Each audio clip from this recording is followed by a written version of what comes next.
Yeah, so we've brought up another question on here from Robin Weiss. Now, how do you get managers to differentiate between performance when the merit pool is 3 or 4%? I I always find that metric of our merit budget is 3%. That one I think can be challenging because it sets a strange, depending on how well that's communicated across organizations, it sets strange expectations across different employee groups that, if the average is 3%, I'm probably going to get 3%. Well, that's not necessarily true if you are, a truly pay for performance organization. So how, if we kind of can try and keep this one on the topic of, what are the metrics that matter here? What metrics matter when you are kind of differentiating a merit pool between high performers and average performers?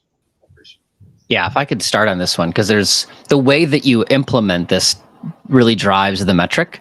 So I've worked at organizations that are like, well, this is what you can give. Like you are allowed to give a 4 or a 5% increase for this combination of position and range and performance, right? So if you have rules, you're going to measure it differently than if it's guidance, right? So if it's like, look, we want you to differentiate. So if you just say, look, we want you to invest more in the people that are low in range and higher performing. Well, there's a pretty, relatively straightforward metric is what is the typical increase for that cohort, however you define it, compared to the average or compared to its counterbalance, right? So the low performing, high in range people, there's not that many, right? But looking at the ratio between those two can be super instructive. I also found giving people a guidepost, like, look, I know it's hard to differentiate on a 3% merit increase. What we want to see is that your prioritized folks should get double the merit rate. Try to get there, like do your best, right? And that's a helpful metric that gives HR partners or managers something to shoot for. Just, give them what you think the answer is, whatever your matrix can be. Another is sort of percentage of people who follow your guidance, right? So if you give a range, like we want the high performer low in range increase to be between 7 and 10%. I'm just making this up. Like, well, how many increases come in below that? Like, that's a helpful metric to gauge the success of your manager enablement, of the tools that you're using. So it's just how many people are following instructions is often a helpful measure that informs how you might approach the cycle differently in the future. So a couple of thoughts on kind of measuring the differentiation aspect.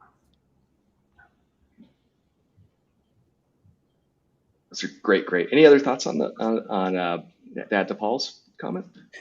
Well, yeah, I would just, I would encourage. Oh, sorry. Thanks, James.